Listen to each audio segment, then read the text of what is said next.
We're going live. Hello. Hello. Episode 69, baby. Oh, it's episode 69! Oh my god. You know what that means, guys. What does it mean? I don't know. Oh. I always thought it was like, I gotta keep it PG here. food. Push to Shout podcast, episode 69. Skippy, what's up? Tell me. You've been We're late watching again, because of me. Yeah, we're a minute late. Oh, well, we're an hour and a minute late. Yeah. Sorry. I'm sorry. I have friends. Anyway, I'm dedicated to the podcast. I don't let friends and family responsibilities get in the way. I'm gonna go of text my the squad. fans. Can you hold on a sec? I'm gonna text my fam. All right. Have you been watching the CS:GO tournament in Columbus? No, I didn't but think so. I'm not gonna be that guy and say I don't give a shit. It's fun to watch. I just am not. I haven't watched esports in like probably half a year, but with this tournament coming up, I started watching some more of it, and it's a lot of fun, man. So far, it's been really good. They've got this North American team, Team Liquid. Oh yeah. And they've been doing very well. They beat Fnatic, and you know that's a big deal. I actually don't. Is Fnatic Fnatic's like the the best? team in the Okay, world all right. Yeah. That was ninjas And, in pajamas when I was watching. Yeah, but it's been a while since they've been Right. the best. So yeah, they beat them, and they're moving on to the quarterfinals, and it's a big deal. And it was a really, really good match. It went to 2 overtimes. Oh It was really? crazy. Yeah. That's not common.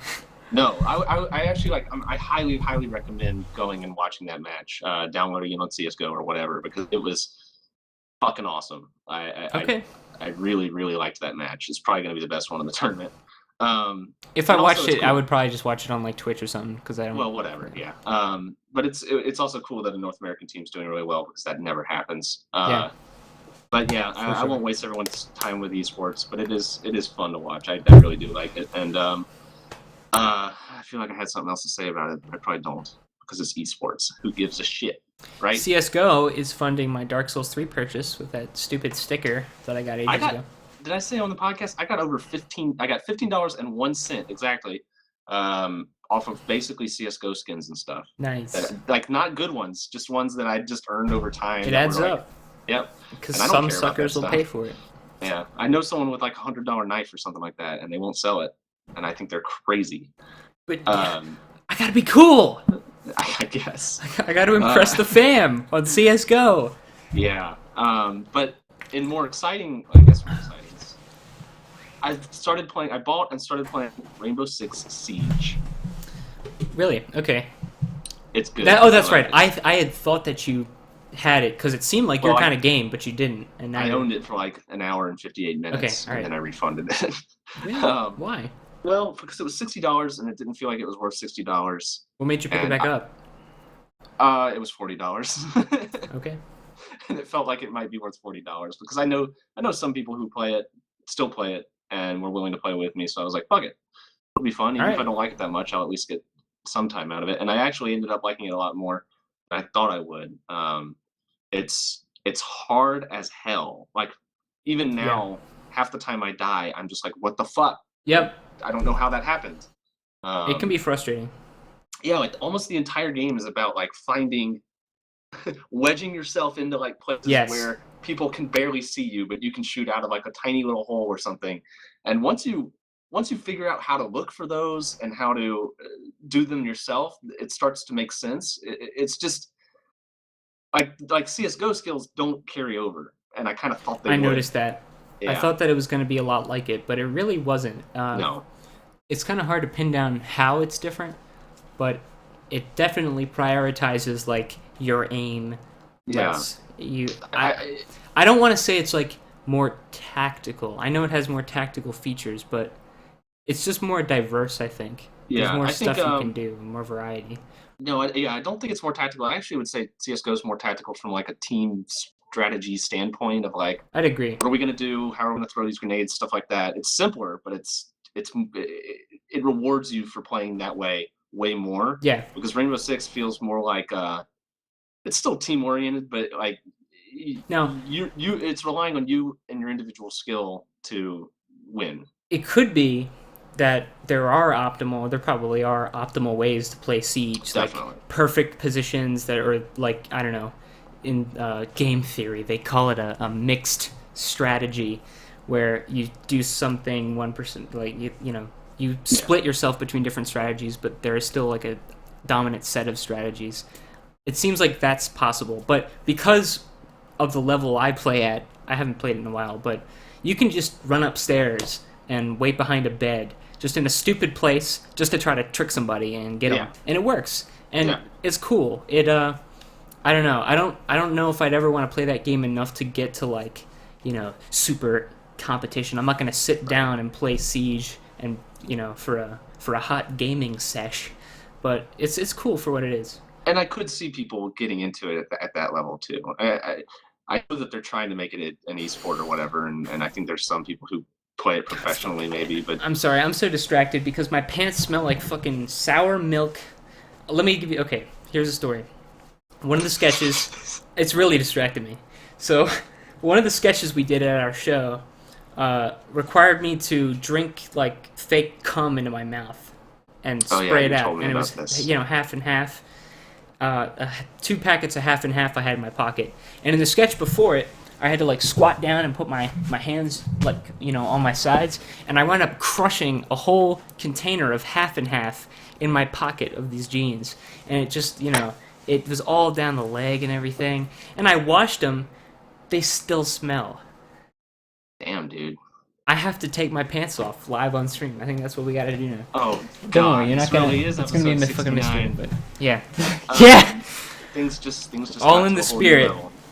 But yeah, I'm gonna keep playing. Here we go. Playing Siege. There you go.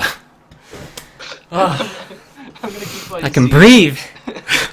It's rewarding for those like individual matches, individual rounds or moments where the best thing. Hold the fucking phone.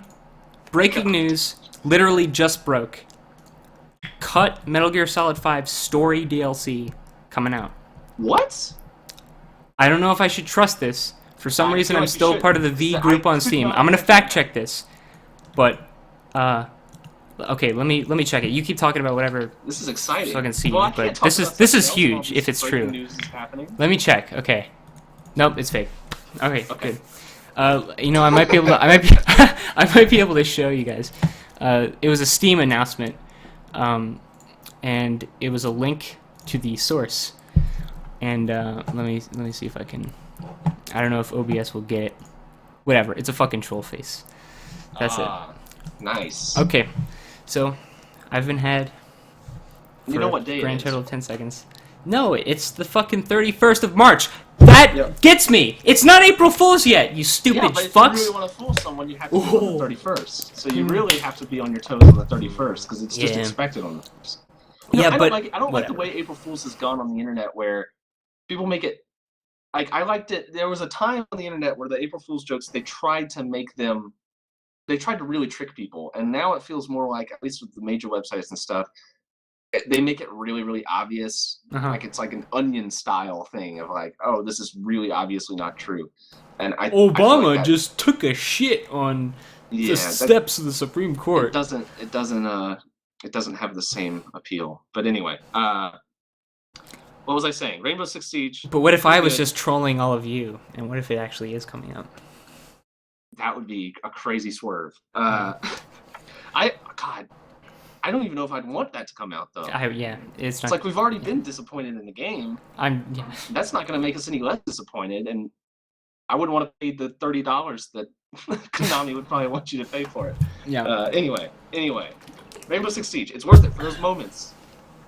So like everyone's holed up in a room, and you can hear people stomping around on the ceiling and shit, and you're trying to figure out where they're going to come in from, and then everything just happens at once. Yeah. Like they blow up the wall, and then a flashbang comes in, and it can be over in 10 seconds.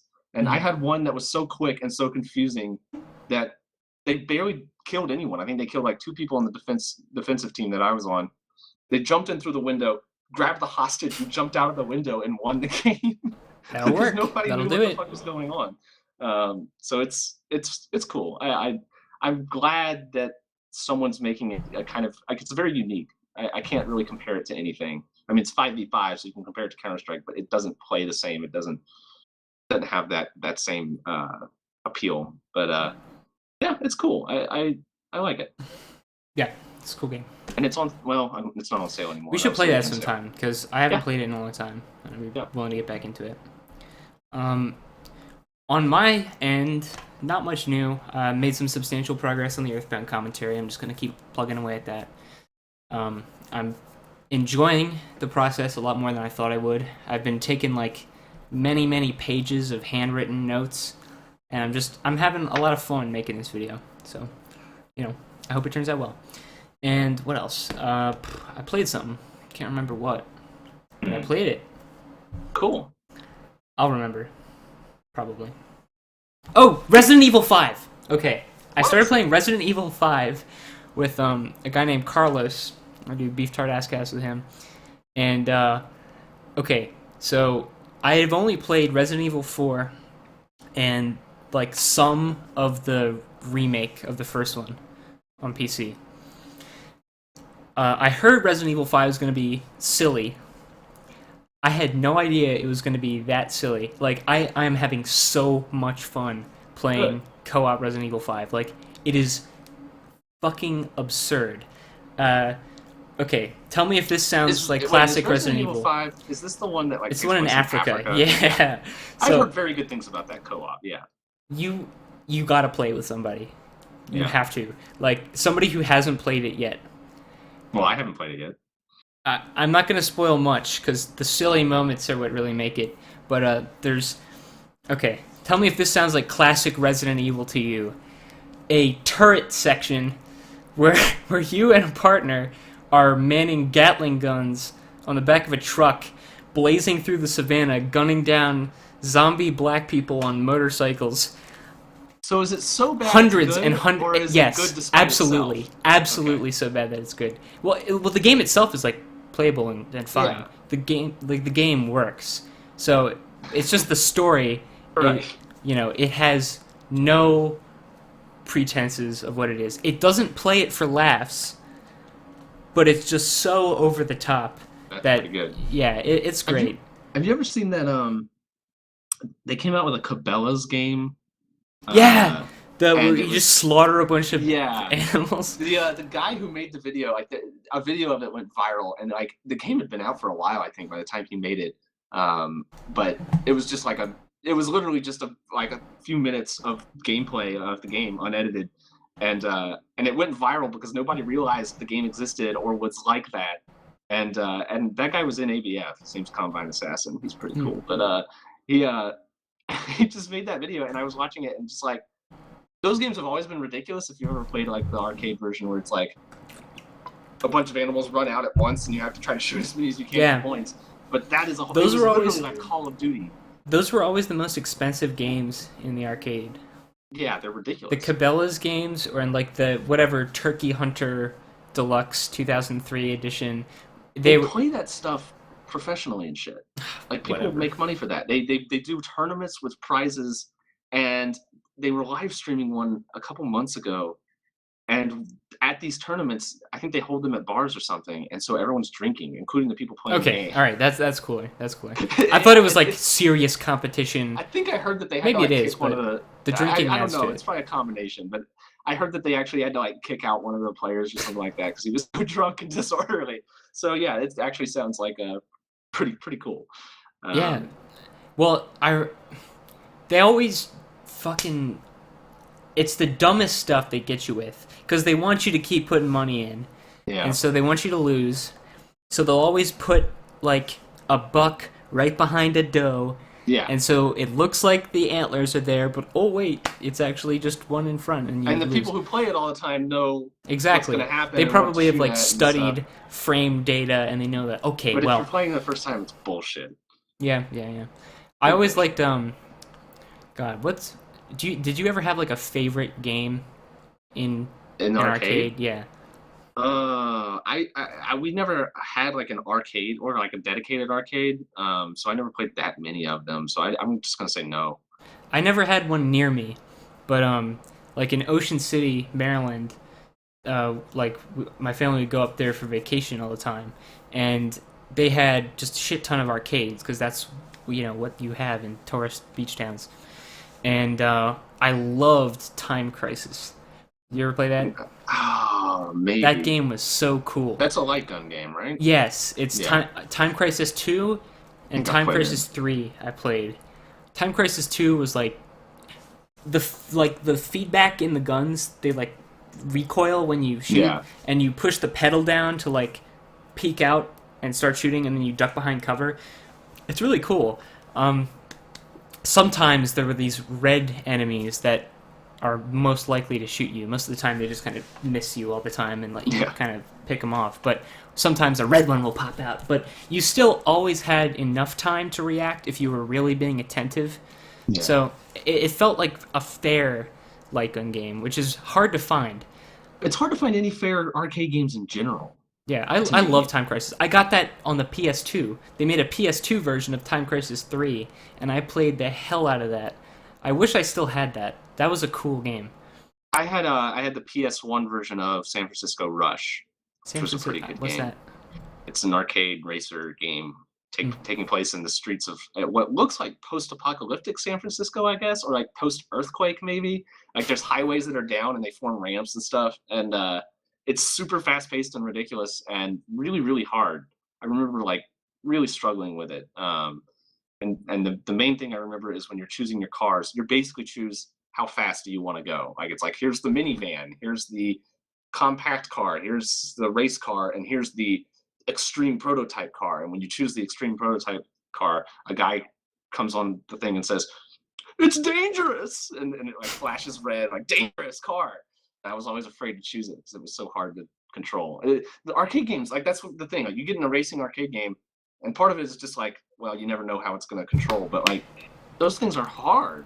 They always Yeah, control like shit, and you lose, and then you put in more coins to try to get better. And I always gravitate towards and pinball and the games. other cars just they rubber band. Yeah, definitely. But I always gravitate towards the pinball games because like they're fair and Well, simple and really really really satisfying. I yeah, love pinball. yeah, pinball's great. It's I great. Yeah. South Park Pinball. You ever played South Park Yes. Pinball? Yes. That is a good pinball game. There's It's a not place. challenging really, but you can make that game last so long. Yeah, I mean, pinball's as challenging as you want to make it because, like, if you're That really was good my at it, you first can. exposure to South Park. Is Yeah. South Park Wow. Pinball, and I just That's weird. remember it was really weird and interesting because it would like the characters would talk, and there was a big like Kenny like Yeah. doll. I think is it a doll? No, What it's would a you call it? Cartman doll, isn't it? I think it's a Cartman. Well, you can hit Kenny and kill him. Oh, okay. Kenny's inside, but Cartman is like there's like a There is a Cartman big Cartman. thing. I don't think you can hit him though. But there's a No. toilet and but I didn't know what any of the characters are. Yeah. So like my dad would That would play be it really sometimes, and I bizarre. would I just can't even watch. imagine that. Yeah, it was cool. My dad would play it, and I just hear all this shit because the characters talk at you as Yeah. you play, and so I'd hear like Chef come on and just hey children, and I had no idea what was going on, and then Mr. Hanky just kind of wails sometimes. I don't even Yeah. know what triggers it, but he just goes. It It was makes a cool. good It was pinball. cool. Like all those different sounds make a great pinball game. It's a Actually, really active great pinball idea. game. Yeah. There's a stupid pinball game. I hold a grudge against this pinball game Okay. to my grave. I forget what it's called, but it's a stupid like bowling pinball game where there are pins at the top and there's like little triggers underneath them. You don't actually hit the pins because that'd be too fun. Right. You roll over these pins and it like detects, but it just sucked. It's The the pinball gap in the games that middle always was so incorporate. big and Yeah, you get those ones that incorporate like detecting the ball with the lasers and stuff like that, and that completely ruins the satisfaction of yeah. hitting things hard enough to make them fall down and stuff like that. That's what makes a pinball game great. But there's a place in Birmingham that I don't know how new it is, but I think it's fairly new. But it's one of those bar arcade combinations, and it's called Paramount, and it's pretty awesome because you can take your beer back there, play on the arcade games, and play skee ball, which is like free on Tuesdays or something like that. And they have that South Park pinball game, and they have one of the races. It's not Daytona, but it's one of the popular racing games. I can't remember the name of it, but yeah, they have some classic ones in there too, like Galaga and all that. I could never really see myself buying an arcade cabinet, but they're super expensive. I could see myself one day buying a pinball machine for my house. They're even more expensive. Yeah, but you know, it would be cool though. Someday, yeah, it would be cool. And it's something like I feel like you don't get that tired of it. Like it's something you can kind of keep going back to, and challenging your high school score. So, yeah, that's you're right. If I had to choose, I would choose the pinball, even if it was more expensive, because it's like, what's the point in even owning an arcade? It's like an arcade cabinet. Like you're playing a computer game standing up. Yeah. Pinball you can't replicate digitally, or at least not have it be any fun. Besides that really iconic Microsoft Windows pinball game. Probably better in retrospect, though. All right. Is there anything else for you to talk about? Did you play? You played a game and you couldn't remember it? No, it was Resident Evil 5. Right. Okay. We're back on track. On track. Do you want to We're talk back about on the VR? rails. Well, I guess before we talk about VR, I guess I'll just mention I released a video on the PlayStation 4K. Oh yeah. And we'll talk more about the PlayStation 4K later. Whatever. But we can talk about it now. Yeah, I guess so. But before we get into the issue itself, I'm gonna make more videos like that because that video took me like 2-3 hours to make. It's something that I can make regularly. I look back, and in retrospect, that gameplay art in the wheel video, I can't even say its name without feeling bad. I was trying too hard to be like fucking Morpheus. I was like trying to do another one of that separating gameplay and art videos. Right. And you can't do that. So I think I'll just make videos like that more often, just talking about something. Right. Most of that wasn't really scripted. I was just kind of talking, and if it didn't sound right, I'd re-record it. But it's something I can do regularly. It'll be fun. Vlogger. Yeah, I'm gonna be a vlogger. I'm gonna be a ranter. I hate that the words blog and vlog have become so rightfully tarnished because of how many people do it obnoxiously. But yeah. I've watched plenty of vlogs and vloggers and enjoyed them fine. It's just that saying that word makes you cringe. Yeah. Especially vlog because of the history. Yeah. Like the vlogging of the 2007, 2008 YouTube days with like those were dark Lonely times. Girl 15, remember her? The actress who was paid to make fake vlogs. Yeah, I do remember something about that, but I think I've repressed it, so I remember. You don't forget. Good times. Back when Smosh was the most subscribed channel on YouTube.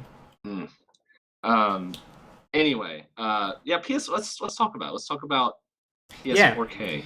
So we still don't know all that much specifically, but some of what I was afraid of seems to be, or not afraid, but concerned, like it meaning shorter console generations, moving toward a model that's like incremental upgrades on shorter. That seems to be happening. There were rumors. It's a leak still. There's no official confirmation, but it was some source that spoke to the Wall Street Journal, who says it does mean a movement away from the traditional console generation, and that seemed likely. I don't know. Some people watched the video I made and they're like, "What are you talking about? Consoles aren't going to die overnight because people are going to buy Steam box." I don't think that's going to happen, but there's clearly a change in like the next console. That doesn't mean the same thing anymore. I don't think it's going to be a monumental step forward every 6 years anymore. It's going to be smaller steps forward more frequently. In your video, you kind of treated it as eventually leading to basically the death of consoles. That's the vibe I got. Well, I don't think it's going to really. I think it's possible. And maybe not the death of consoles, but the death of consoles as we know it, and therefore the death of consoles as you prefer it and like it, right? This is what I think is going to happen, or is likely. I think that exclusives are what make consoles worth buying when compared to a PC. that some people are just going to buy a console because that's what they know. You're not going to change those people's minds. They'll just buy the new PlayStation. But there is a demographic of consumers that makes a conscious decision, and I think it's bigger than people give it credit for. And they make decisions based on what games they can play. Yeah. And I think that if there are exclusive games that run on the newer ones, and just by the way hardware works, eventually the new stuff's not going to be able to run on the older stuff, however that happens, then it's going to weaken the exclusives' power to sell the system, because people are going to realize that the investment they're making in a console isn't paying the same dividends anymore. Yeah. So that's what I think. I pretty much agree with that. I think that I think it's straight up a bad business decision, basically. I think the potential benefits that you're talking about that have been hinted about, which is like higher resolution and stuff, that doesn't matter to the majority of consumers, and therefore, if people feel like I feel like more people are going to feel betrayed or annoyed or not willing to upgrade than people who care at all about whether their games are running better. People play, people play games that don't run well. God, there's been some bad examples recently, like Just Cause 3 and stuff that come out on console running like shit with terrible frame rates. People don't even notice. The mainstream gamer, they might say, well, I don't really like that game, and they can't put their finger on it, but they don't know that's why they don't like that game. And so I feel like it's a weird thing where it's like they're trying to appeal to hardcore gamers who want better graphics. I still think everybody knows what more powerful means, and that's how they'll sell it. But they don't necessarily know. They don't necessarily think that there's anything wrong with the power they're getting. Probably, I would assume. I don't think they think there's a problem with what they're getting either. So why would they upgrade? Well, why would anyone? I think that unfortunately, it's a smart business decision. Really? Yeah. So back in the day, when there were substantial differences in how the new console could render graphics or the sound chip that it used to play sounds, like they're generated live by a piece of computing hardware. They're not audio files. So back then, changes in hardware were pretty big, and they meant a substantial change, and they had to last. Now, when so multi-platform games are basically the norm. And when a game is exclusive, it's really never because it can't run on another console. No, it's just because it's the license, and that's where the money came from. So, really, I think that these upgrades aren't gonna. I'm having trouble phrasing this. I'll try to bring it back to where I was gonna end up. That there is a group of people who have a PS4 and will be willing to buy a PS4K. There is some non-zero group of people like that. Sure. And when they release the new thing, they're going to buy it. There's also a group of people who have been waiting to buy a PS4 and will take this as their cue to do so. That they've finally updated it and now it's going to be better. This is the time. It's a mature piece, So they're going to get those people too. Oh, I remember where I was going with the old console thing. Back then, there's they couldn't afford to keep making incremental upgrades to the consoles. They just had to innovate and make that last, and then they had a new thing that did something new. Now, when it's just new processing power, more of it, they can't sell that. God, yeah. I keep getting lost. Well, fuck me. Here's what I think is going to actually just give me happen. A second. Yeah. I'll get my point across while you collect your thoughts. I think what's going to happen is I think that this is basically going to be, PlayStation always comes out with a PlayStation Slim version of their console, and it's it can be predicted that it will come out, and usually that version isn't. Sometimes it has upgraded hardware, kind of, but it's mostly just it's the same thing, but maybe they replace the graphics card with some different one just because whatever. Not specifically because it's more powerful, but this time I'm willing to bet that the PlayStation 4K will be the PlayStation Slim, and it will be upgraded to be a little more powerful, and that maybe it'll be touted as being able to run, I guess, run the VR without that external box. But I don't know what the point of that is, because the VR is sold with the box anyway. Unless they start selling it without the box, and then it's cheaper. I guess maybe that's the idea, or maybe it'll have more features than that. Maybe it'll be able to do some more things, but I don't see. I just can't imagine Sony moving towards the smartphone style. Like, here's this year's version, or here's this 3 years later. I Here's the don't new think version it'll ever 2 years get later. quite as bad as phones. It's not going Yeah. to be annual. I think that's too short, but I think it'll be a lot more frequent, maybe twice as frequent as we get them now. I remembered what I was going to say. So, it's called consumer surplus.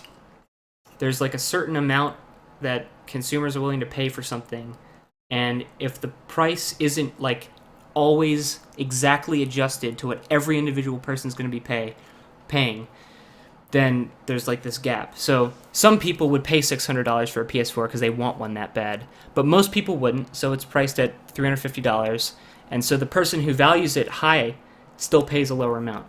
Yeah. Now, optimally, they would release a console every day, and it would have slightly more power, and they would get exactly the number of people who are willing to pay more and upgrade more frequently. But it costs money to put a new console together, and it costs money to market it and all that stuff. And back then, this is where I was going with the older consoles, they just couldn't afford to make a new console because the expectation was always substantially new hardware, new chips, all that. They could only afford to make new consoles over those long periods of time. If they could have, it would have been profitable to release one 3 years after the original console. But they just couldn't afford to do that. Now they can afford to do that because the difference between a PS4 and a PS4.5 isn't some drastically new GPU or something. It's just like more RAM or, processing power. Now they can afford to make these incremental upgrades in a way they couldn't before, I think. But unless that upgrade does something substantial that can actually be measured, like It that. can. But what is it going to be? 4K? Because I don't believe that. I don't think it's going to be 4K games. But what can they say? Like, oh, if you have the new Uncharted game, you can get better lighting, better shadows. Like, what? Well, I frame can't rate would be imagine. one. But they want people who have the original one to feel like they're getting the optimal frame rate. Because if you say, well, this one will have better frame rate, then it's going to be like, well, what the hell? So mine's going to Yeah, have what the hell? not. I So should my frame rate's upgrade. not going to be good enough. I should upgrade. Some people or will maybe, say that. or maybe they'll say, well, why don't I just buy the Nintendo NX or whatever, or Yeah, that was or my the point. Xbox One. That some people are going to be like me, are going to be turned off by this. I think a lot of people would be. And normally, I don't know. Like, I know that you question what is this going to do, but there's been corroboration from now multiple sources that this isn't like a slimmed down PS4. It's going to have at least one new feature. It's going to do something the old one doesn't in some way, whether that's just running games better or maybe it upscales to 4K, or it's going to do something better or something new that the PS4 doesn't. It's not just like, the PS4 doesn't need slimming. It's already pretty small. I'll tell you what, the only thing that I could imagine that would be a substantial upgrade that wouldn't be super costly and that would be kind of a good idea would be solid state drive. That would be it. It's like, hey, this will load your games super fast and whatever. That very well could be it. It could be. A solid state drive would, yeah, it would improve people load talking times. It about would it improve haven't load times in pointed all that way. games. Yeah. Hmm. And it Yeah, could, we haven't heard anything about that, one of the selling points of both the make Xbox and sense. the PlayStation originally was being able to like put it in sleep mode and have it wake up instantly or whatever. Yeah. And that's really hard to do, and neither of them really got it right at launch, and I don't know how they work now. I don't own either console, but a solid state drive would be much easier to do something like that on for sure. But yeah, I don't know. We'll see what happens. I think for Microsoft, it's a good decision. We talked about this last time. Microsoft would be a good decision because I think what they're going to do is basically merge the PC and console together and just make what is essentially a PC that goes in your living room and has the what is basically Steam OS, Windows 10, operable with a controller and optimized for games. Yeah, I I think they finally found a way to compete with Steam. Definitely. I actually think Microsoft, if they keep this up, if they keep up the direction they're going, which who knows what'll happen because they've done something like this before with games for Windows Live and it didn't work out. But if they do stick with it, I think that they would be very successful in the long run. And It's a great idea. I want to address one point somebody made in the comments, which is that most people don't give a shit about PC. They're not aware of it, No. and so it doesn't matter. I think that's true. But I also think Sony and Microsoft aren't stupid. They can see, like everyone else can, that gaming, PC gaming is exploding in popularity. It's more Yeah. popular than it ever has been. More money is being spent on the PC hardware, Steam games. It's bigger than ever, and it's growing a lot. It's growing quickly. And they probably figure they're doing something right. We should probably try to do something similar, because those same principles probably work on any customer. Right. So Yeah. a strong store, digital games, that's already happened with the preloading PS4 games. They're like aware that that's something they need to do, and I think this is another thing like that. The people are Yeah. willing to pay for more incremental. And another thing they'd be able to Consoles. do potentially is make a console that doesn't necessarily run all of their AAA games and stuff, but maybe it runs some of their arcade games. But it's something that you're buying essentially to watch Netflix and stuff on. Because like I guarantee you, a huge amount of console owners basically just use their consoles for watching streaming video. I know several people who only use it for that, and they got it to play games, but then they kind of stopped buying them for it, and they just watch videos on it. And if Microsoft made one of those and called it like the Xbox Lite or something like that, whatever, sold it for $150. I don't think it'd work anymore, because I think that'd work fine. people can spend $50 on a Roku stick. Yeah, but people shouldn't be buying. People, that's where things get really illogic, and people are buying on ignorance because there's no point in buying a Roku stick when most of the people buying those probably already have a smart TV that does all the same thing. Like that stuff's crazy. But I don't know. We'll see. Whatever. It is interesting though, and I do think I like it because it seems to me like moving forward you're going to have less. I don't like exclusive games. I think exclusive games are a waste because you make this amazing game that only a portion of the population can play, and that sucks. And so anything that moves away from that is good in my eyes, and I feel like this moves away from that. I don't agree. This is the most troubling part of it to me, is not them becoming more like phones and me not having the latest hardware because I'm less willing to upgrade. I'm worried that exclusive games will disappear because they're some of the most interesting games that get made, and Yeah. games that are that polished and have budgets that big, when they're multi-plat, published by big publishers, they don't take as many risks as exclusives do. Exclusives have to differentiate themselves creatively from the competition. That Bloodborne is not something you can get on the Wii U or the Xbox One. That it's unique. It's same with Uncharted. It's like an Indiana Jones adventure game. They're not like your first-person shooter, your Madden. Those are the kind of games that you can justify to the board at EA to receive a big budget. But publishers are willing to invest a lot of money in ideas that are riskier than usual because they know that they have to differentiate themselves. And if people are less willing to be loyal to consoles and buy consoles, then you're going to see fewer exclusives. So I would be really sad to see exclusives disappear. I just don't think It's not great that you can't play them if you don't have the console, but they wouldn't have gotten made if not for the financial incentives that the publishers have to produce them. I just don't think a ton of really unique games come out on a PC, like a huge amount, and a lot of them are low budget indie games. But I don't see that as like a console exclusive. Like, yeah, you're right that there might be a little more incentive to make unique things to stand out. Uh, but it's easy. It's easy to kind of get lost. Right now, more games by volume are being made than ever before, and tons of them are doing crazy stuff that sometimes works, sometimes doesn't. I mean, The Witness that I played, like there's no other game like that. Yeah, it's cool. People compare it to Myst, but it's completely unique. And um, even Rainbow Six Siege, it's a first-person shooter that goes by a lot of the same formulas as far as like the shooting mechanics and stuff. But it is unique. I'm not going to deny there are lots of unique, creative, multi-plat or PC games. I'm just saying that there are a great many creative, innovative games that are exclusive to consoles and only exist because the publishers paid for them and were willing to take a risk that big budget multi-plat producers like EA wouldn't be willing to take. I think if you take Nintendo out of the equation, that no longer becomes true.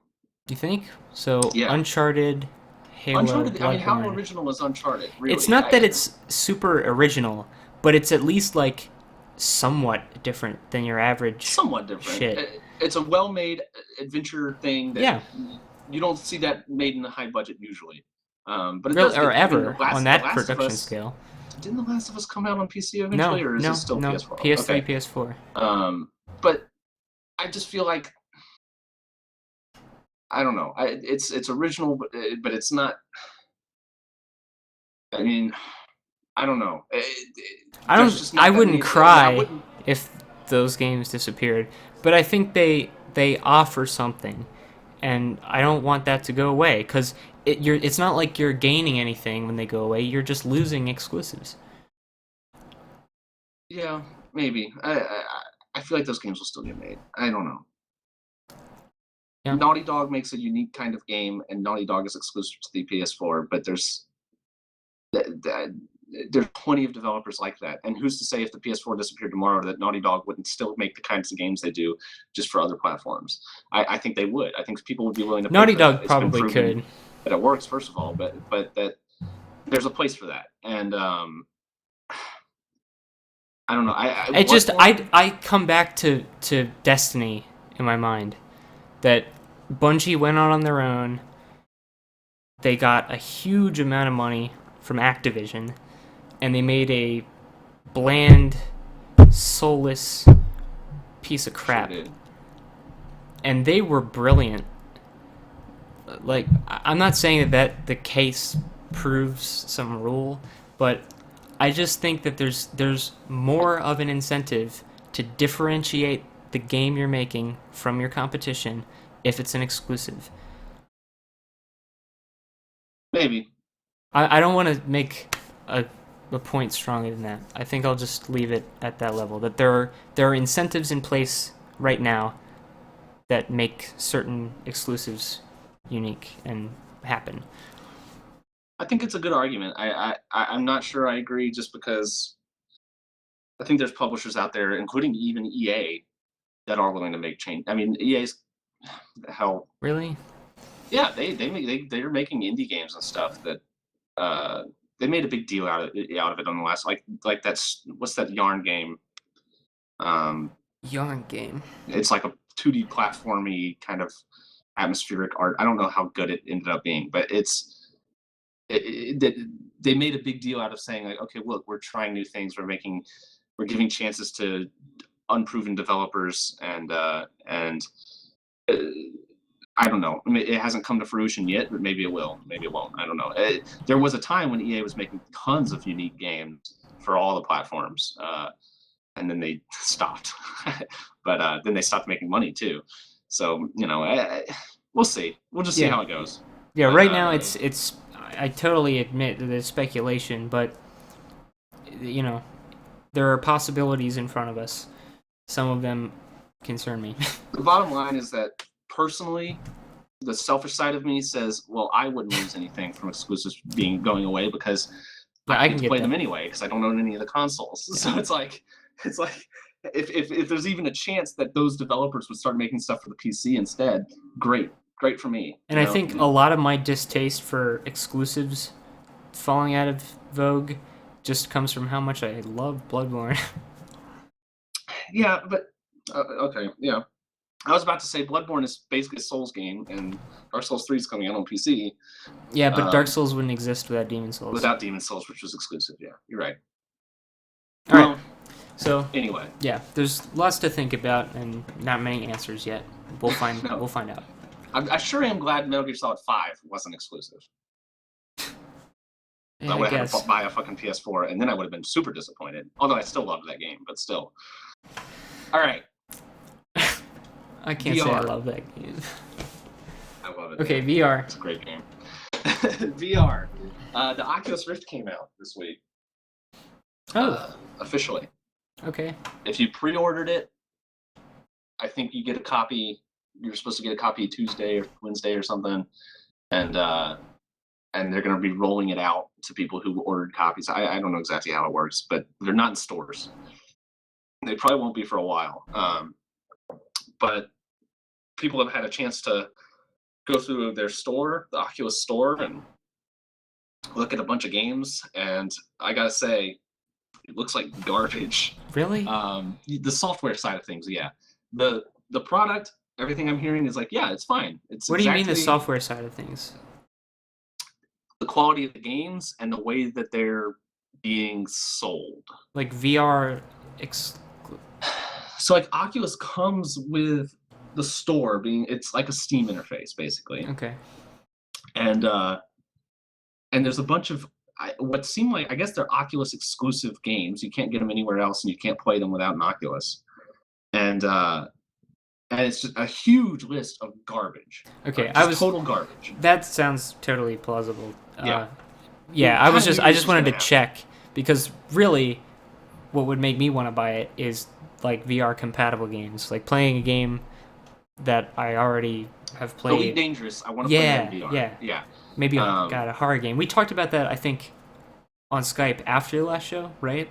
Yes. Playing a horror game in VR. PT, how amazing that would be in VR, and how I probably wouldn't be able to do it. Can you just, viewers, imagine your entire field of vision just being this hallway from PT, and that is all you can see as far as your eyes can detect things in their periphery, and that's it. That's your world. You're cut off from everything, and that's all you can hear too. And seeing that woman's face come out of the bathroom, like right in front of you, cool. It'd be awesome. It really would. And there are some horror games being made for VR and demoed and all that stuff that most of them, again, are complete garbage. And I mean, I knew it would be full of garbage, obviously. You've got these like single person developers that are like, well, I want to try this VR thing out, and they've never made a game before, and they just do what they can.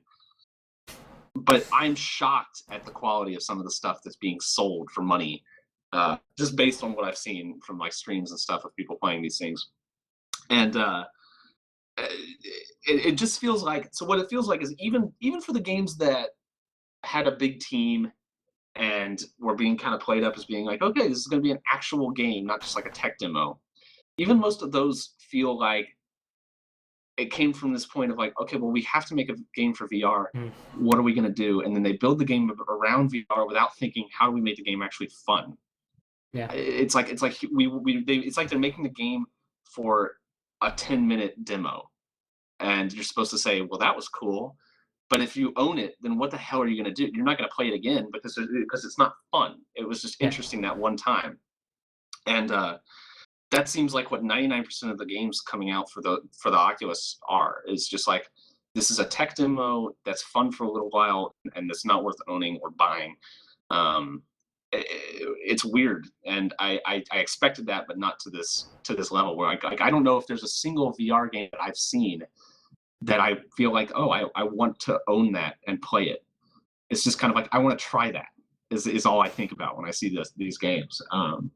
Eve Valkyrie is like their biggest, I'd say their biggest game that they've been playing up as being like, okay, this is our VR game, and it's a really, really watered down, free to play space deathmatch shooter game that doesn't look that much fun at all, really. Like, it doesn't look like it controls all that well. Like, it looks like it's just made to demo the game, and that's it.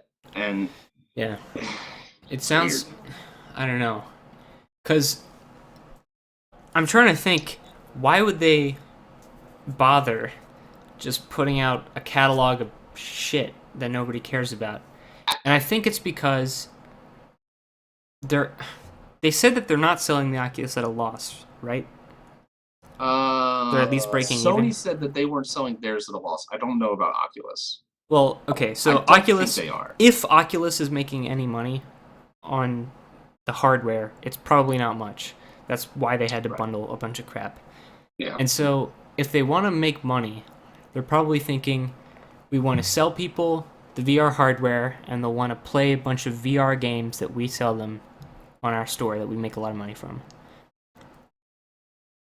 I think that's the logic, probably. They want to be able to tell people we have 100 and something games on our system, and they're kind of treating it like a system too, not like a peripheral. Like, this VR is like the Oculus is a console almost. Yeah. Like, it's got its own store, its own interface, it's exclusive, and what you can't do, or what I've heard that you can't do, or you have to go through ridiculous methods to try to make it work, is say you own a game on Steam and you want to use it with an Oculus. I've heard that that's a very tenuous thing to try to do. Like, it doesn't necessarily, like, it tries to be exclusive, and that's crazy to me and weird and not what I thought they were doing. Yeah, because I think almost all of the appeal for this, for basically everybody, I know it for me, is just the hardware. I think it'd be really cool to play a game that's taken up my whole field of vision and, can move around accurately. And when you imagine it, you usually imagine games that you've already played. Yeah. Like, I imagine Just Cause 3. I imagine PT, and I imagine Arma, and I imagine Elite Dangerous. I don't sit there and say, boy, I hope they make some good games for the system. No, the games already exist. The games that I want to play with it already exist. I want to play I want to play Project Cars. It's not, I don't know. It's totally bizarre, the position they're taking with it. And I think that in the long run, it's going to be unhealthy for them, because it's going to end up being one of those things that a select number of people buy, and their friends come over and they try it and never buy it, because it's like, oh, well, that's neat. And that's it. And it becomes, maybe it's a Christmas present for 1 year, although it's releasing too early to be a Christmas present. By the time Christmas rolls around, by the time Black Friday rolls around, people are going to hear that, oh, it's not something you want to own. It's just something you want to try. And it's I don't necessarily get that vibe from VR in general, but Oculus in particular, and the software that they're bundling it with, I totally get that vibe. I say vibe because yeah, I'm thinking speaking of of, the vibe yeah, as a contrary ideal, because the stuff that they've been demoing with it, a lot of that stuff looks more like a game. exactly. I think the Vive knows what it is and knows what people want from it a lot more, or at least they've made the right decisions. Well, for one, it's going to come with those controllers.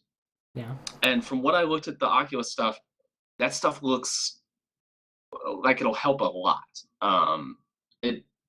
A lot of the games, they felt like they were designed to be used with controllers, but then they're now being used with just joysticks and stuff. And also, Valve is doing you can walk around the room thing by default, and Oculus isn't right now. I think Oculus is pretty constricted. So it feels to me like, yeah, it's going to be more expensive, but that the Vive has more of like okay, you're actually buying a good experience that's maybe lasting and has a lot more potential. Because really, who's going to buy a VR thing? It's not like an impulse buy where Granny goes in there and, oh, that looks interesting. Yeah, not at the moment, at least. They're people who are into it and they want to try it. Yeah. Especially now with this first generation of VR headsets. These are the early adopters who are super into it and want to try the new thing. They're looking for a premium experience. They know what they want from their software, and it's not a bunch of App Store bullshit. Yeah. They want these huge immersive experience that only VR can give them. See, aside from the price point, Oculus feels like it's being designed to be sold on store shelves on Black Friday. It feels like the Kinect. It's like this Yeah, gimmicky it thing. does. It feels a lot like the Kinect. Yeah, it's this gimmicky thing that's And really cool The technology. Xbox One bundle doesn't help that Yeah, comparison. yeah, it's really cool technology, and it doesn't. It, it maybe even has potential. I don't know about the Kinect having potential, but it has potential and but doesn't fulfill it yet. And not because the technology is holding it back. Although in Yeah. the case of the Kinect, maybe it was, but in the case of the Oculus, the technology works just fine. But it's not that much fun. And from what I've seen of people who aren't like in the gaming sphere but have heard of VR, and what they're hearing from journalists writing about it and stuff, is that the technology journalists are saying, well, maybe you hold off on buying this. And they're getting the impression that the technology is the problem when really it's not. The technology's okay. I mean, it needs to improve and it's going to get better, but it's good enough at the moment. It's just that there's nothing to play it with, and that's I just kind of really assumed disappointing. that there'd be not all games, but a lot of games that you already have that would just be compatible with this. That you could just Well, me start them too. up, I assumed it would be and that that too. doesn't. You can't do that. Not right now. Okay. And I Well, thought worst case scenario, it'll be like, oh, people making mods that you mod the game to be compatible with VR if the developer doesn't want to do it themselves. But but Oculus feels like a closed platform, and mm, and Sony is doing their thing that way too, where it's like Battlefront, even though it's on PC, is going to be a yeah. PlayStation At game least only Sony's on VR. closed platform is a platform that people see some value in. Like Yeah, nobody wants to be part of Facebook's closed platform. yeah, that's weird too. But at least they're avoiding putting the Facebook moniker on it at all. But yeah, Oh yeah, they're not suicidal. that's not in the mainstream consciousness. Lucky for them. But But it everybody who's buying a VR headset knows. yeah, you're right. The people who are buying it, you're right. The people who are willing to pay $600 or whatever, or and have a PC. That's another thing. The PC to be capable of running these things has to be ridiculous. It has to be a top of the line PC. 980. Yeah, I think the minimum specs were 970 and an i5, like modern i5, and like I don't know how much RAM, but you need a beefy PC. You need an expensive one. So whatever. I don't know. It feels like kind of a bad move from Oculus. If I were them, I would have It doesn't feel like a disaster. It just feels like it's been mishandled like a somehow. bad move. Exactly. It's definitely not a disaster because you've got three competing Yeah. when you've got three competing hardware coming out on the same year like that, like this, that means it's going to be it probably has a future and it's going to be innovated on, but unless it's just a complete disaster, but I don't think it will be. It's But doubtful. the thing I don't understand is why did Oculus make a more affordable, uh, simplified, not necessarily the premium experience, but good enough to get the point across thing that's $300 maybe $350 and sold it near Christmas when people would be buying it like, oh, this is a thing that we can buy. It's If I only had to for venture a guess, I'd say it cost them too much to make the hardware. That they probably wanted to sell it for less than they are, and it just cost too much for them to make. but Sony says they're selling their $400 thing at a profit, and that comes with a thing that makes it more powerful, a box that has computing power inside of it to boot. I don't know what to Um, make of that I don't know because what to we make of don't that really either. know That's the crazy to me. specs and how they No, compare. and eventually we will. So at least eventually these questions will be answered. But Yeah. it's weird to me right now, and it doesn't make sense. And I just I'm just baffled at how bad some of it. So here's another thing: people haven't people have been making a really big deal out of this, and I don't feel like it's a big deal. There's there's this huge concern from developers on avoiding making people sick while they're playing their games. And generally, the idea is if you're in a cockpit, if you're driving a vehicle that surrounds you that moves when you move, then it keeps you grounded in a way that keeps you from getting sick because it's like, okay, I'm just in this cockpit, and Yeah. when I move my joysticks, it moves, but it doesn't feel weird. But if you're just a character walking around, then it feels weird, and people try to avoid that feeling, and it seems like they've gone to such lengths to avoid that a lot of these games are crippled in this really weird way. Um, for example, there's a puzzle game, and I can't remember the name of it, but it surrounds you with. Imagine the Deus Ex hacking. I mean, it doesn't really play the same way, but imagine the Deus Ex Human Revolution hacking mini game. Did you Okay. play that game? Yeah.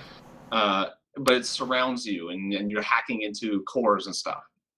All right. So you can look all the way behind you to do this game, but they didn't want to make you have to turn your head all the way around to look behind you. They wanted you to have the ability to move the joystick to move your field of view if you needed to. But they didn't want it to make it. They didn't want to make it 1-to-1, where I guess you would get sick if you tried to rotate your view without rotating your head.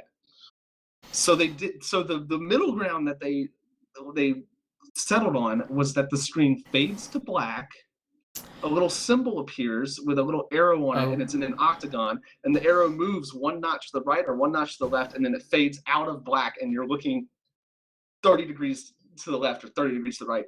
And it takes forever, and it doesn't look like it helps at all. It looks like it's more disorienting because now suddenly it fades to black and it fades back up, and you're looking in a different direction. You have to figure out where you are. And Now that that looks crazy. And so why the fuck did they do that? Like, why not just make it even if it's just a jerk? Then at least that you can change your frame of reference more easily. that kind of worries me because I don't think they would do something that stupid if there wasn't like a pretty consistent There problem must when be they a tested huge it. amount of the population that does have a problem with it, but I've also heard from people who have played dual joystick, looking around, walking around games that said that there's no problem. In Hmm. fact, it seems like the majority of people don't have an issue with it for the most part. So catering to a small amount of the population that gets sick. And another thing I've heard is that if you do get to the point where you're feeling sick and stuff, you can kind of move past it. Like if you kind of take a break, try I it guess, again, take a but break, try it like again, that then can you make get all the used to it. difference for someone going to buy it. Like if you've got a friend who's got one and you ask, "Hey, what do you think?" and they say, "I feel sick when I play games. Yeah, I you're feel right. like I'm gonna throw up," then it's like, "Hey, I'm not gonna buy that." Yeah, I just Unless you already know that it's not all people, and but people you know, get sick riding roller coasters too. I I guess just you can't make everything please everyone. that's true. And I feel like Oculus has tried to what they want to do is please everyone. And so what they've done is they've made the minimum specification so high that maybe it's a little more than you actually need because they want the frame rate to be silky smooth and they want the games to look good so that you're having the optimum experience and so that people don't half-ass it and then say, well, VR is not all that great.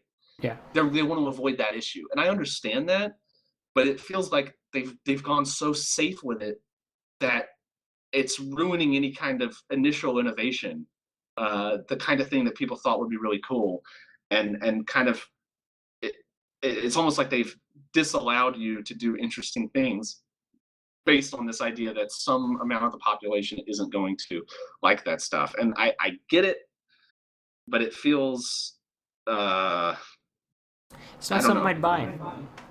No, I definitely won't buy the Oculus for sure. I just don't see any. I would right now at the moment if I had to choose, I'd be a five guy. I'd pay the premium price because it's like If shit. you're gonna be dropping above $500 on a virtual reality peripheral in the first generation these things exist, Yeah, just why would you not shell out for the best one? Like, yeah. Eh, it's weird, and I hope eventually we get to the point where it's like, okay, VR has been established enough where people are willing to take more risks with it and not do this crazy stuff that restricts your movement. And like for the Vive, because you're walking around in a room, you mhm. can't just walk a long distance. So all the games incorporate some kind of like teleportation element to it. Some do it better than others. It seems like there was one that I thought was really cool. Did you ever play the Unreal Tournament games where you had Yeah, the teleport thing that you would yeah, launch? yeah. It's basically that, Okay. and that works fine. That's cool. And it looks like it's fun to use. But other games kind of do it in a way that's like really jarring and weird and like feels almost tacked on. But they're trying. I just don't see what.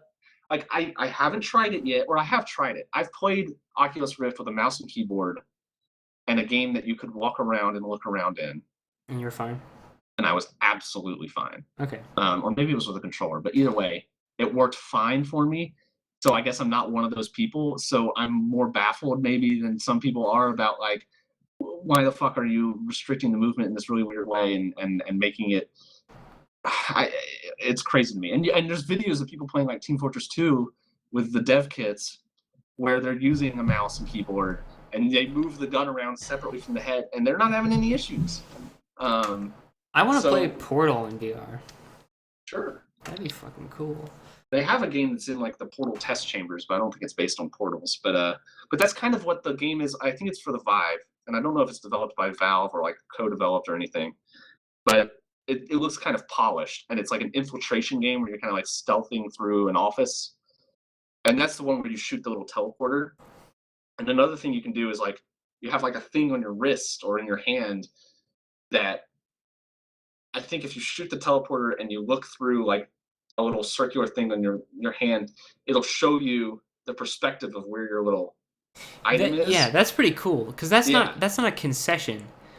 And No, with like the controllers, gameplay. it'd be cool to like put your hand out and shoot a thing over there hands. And you're shooting with your right hand and you're looking here and you can move it around like look in the other direction and stuff.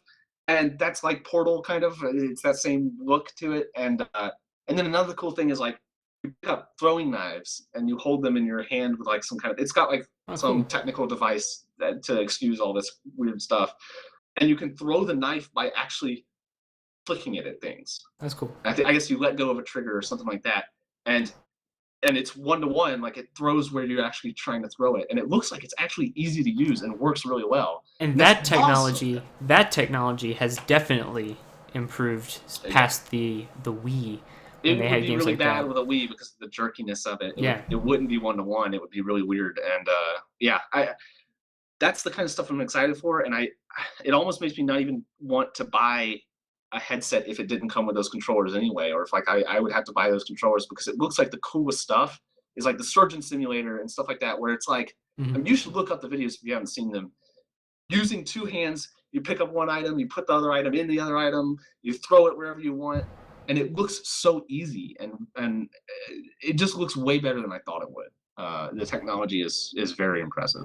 So that's the stuff that I think is going to really impress people. I don't think people are going to be super impressed with this shitty looking Oculus demo that someone paid $15 for. That one of them moved one slot at a time, like you're on a grid of squares almost. It's in 3D. But you like move one slot. It's like, what the fuck? It's like we've gone back 20 years. It's like you're playing Myst.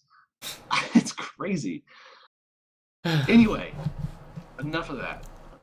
That's VR. That's the VR update. I'm still really excited for it. I think it's gonna be awesome. I think playing a game like Elite Dangerous would be fantastic. I'll probably buy like a second or third generation VR. Yeah, I might even buy first generation, but I'm not gonna do it this year. So, it's cool stuff. Yeah. Is there any other news worth talking about? Not that I know of, but I've been basically unplugged from any of this crap. Well, that might be the end of the podcast then. I don't think I have anything else to talk about. Guys, thanks for listening. You've been great. As always, you listened to me talk about stinky milk. You were together with us as I removed my pants. I love you. Good night. Good night, everyone.